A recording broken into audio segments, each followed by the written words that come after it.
kusoo dhawow Aba Graphics. Halkan waxaad ka arki kartaa sida loo qariyo subscribers-ka channel-kaaga YouTube amaba sida loo muujiyo oo public looga dhigo.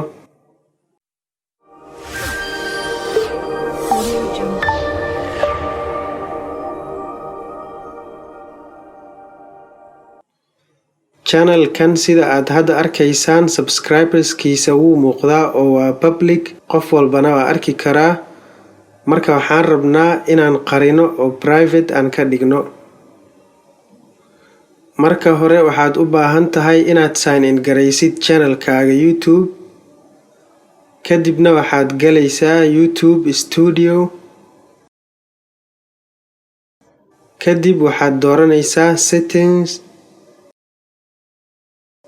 Kadib waxaad dooranaysaa Channel,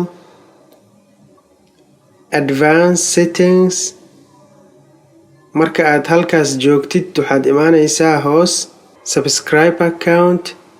Meeshaan ay tigta saaran tahay waad ka qaadaysaa. Kadibna waxaad dhahaysaa Save. Marka aad sidaas samaysid subscribers-kaaga way qarsan yihiin.